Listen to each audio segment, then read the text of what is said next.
Hello all and welcome back to my channel. I am doing a book review. I've just finished doing another one from Phil Herman, and this is his latest creation, and it is called The Usher. Um, Currently it's being made. Well, it's ready. We just got to find out when it's going to be available to purchase. But I thought I would jump in and let you know about the Usher, so that when it is released to the public, you will be one of the first to be able to jump in and have a look and find out where it is. So here's my review of The Usher, which is Phil Herman's latest horror thriller novel, and let's get into it. So, the synopsis: at the edge of town, hidden beneath decades of grime and shadows, the theatre flickers on its marquee, a broken promise to a forgotten era. Inside, the reels spin endlessly, projecting gore-drenched grindhouse films to a crowd that barely notices the cold creeping up their spines. But someone is watching, not the films, them. He moves in silence, dressed in a faded red jacket of a long ago role. The Usher, no one remembers when he started work or if he ever left. But if you stay past the final credits, if your hands aren't as clean as your conscience claims, you'll learn the truth. This theatre doesn't forgive, and the price of your sins can't be paid in cash. Tickets admit one, no refunds, no escape. Welcome to hell. You'll never see the end coming. Great synopsis. So let's get into my quick review about this page turner that I found really hard to put down once I started reading it. There's an atrocious character named the Usher who runs a cinema in a small dead-end township that resembles a ghost town. There are many people who come in early to the story and meet their end at the hands of the Usher, who still dresses like he stepped out of the 1950s. It gives me real slasher vibes, actually. Early 80s sort of slasher vibes, which is really cool because it goes hand in hand with the settings of the 1950s, as well as the way he dresses and all that sort of stuff. Yeah. So I was really drawn in by the four adults who venture into the cinema to watch a premiere of a grindhouse film and to hopefully meet the director, who actually lives in this little township. So it's supposed to be a night of happiness, as they've travelled 12 hours to get there. Without giving anything away, let's just say what happens to them in that township will keep you invested in not only the characters and the grueling scenes of horror, but how you will see it all play out is wonderful. There is a major twist at the end that had me shocked. I was not expecting it, nor was it foreshadowed. Interesting backstory about the Usher and why he does what he does. Yeah, this backstory is really good and involves his father and an ex-owner of the cinema, which actually goes really well with the story. So the interest, so the sense of dread is everywhere. Like, the book's dripping in it.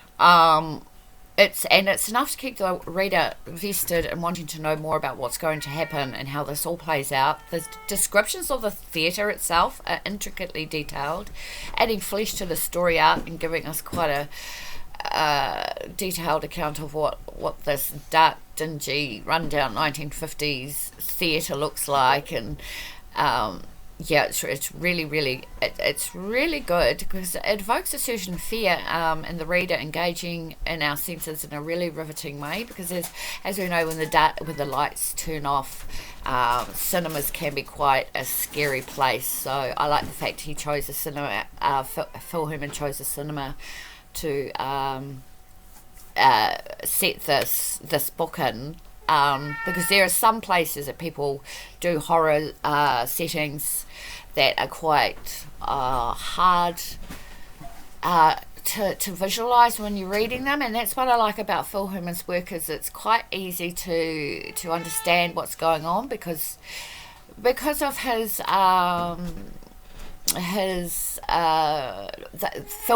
filming background. I think he's able to see when he's writing books, he's able to see these all as scenes for a film.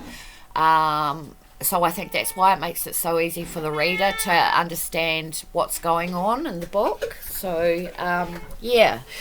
So the element of terror is great as the victims' situations are described in a brilliant way to maximise on the tension and the suspense coming through in the story. I like the fact that there's a sheriff involved, as it adds layering, texturing to the storyline and the overall plot. Herman once again delivers a hell of a terrifying novel, and it is a fantastic read. I highly recommend you add this to your collection. This did not disappoint at all. In many places I was sitting on the edge of my seat wondering what was going to happen. Like I said, it's not available for purchase at the moment, but as soon as it is, I will keep everybody posted. So this is his latest work. He's also done another book called Horseshoe Crabs, which I haven't. I have reviewed on my Horror Central group. But yeah, he's just spitting them out here, there, and everywhere. And they're fantastic reads. I mean, yeah, he's just a really good filmmaker and a really good writer. So I commend you, Phil Herman, for taking the chance to get out of your comfort zone and maybe going into the world of writing books, and it's working. It really is. So yeah, that has been my book review on the Usher. It's terrifying. It's absolutely wonderful. It can be digested. There's 275 pages or something like that. So there's, if you're a quick reader, it can be read like overnight or in one sitting, really. Only if you're a fast reader. Otherwise, it's also a good book to read over a couple of days as well, or over a few days, or over a weekend, or a rainy week, whatever.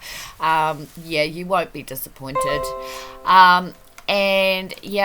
So that's been my book review. And until next time, please stay safe out there, and look forward to some more wonderful things coming up in the future. We've got some interviews with some really good people, so I'll keep you posted. Other than that, stay safe, and we'll see you next time. Bye for now.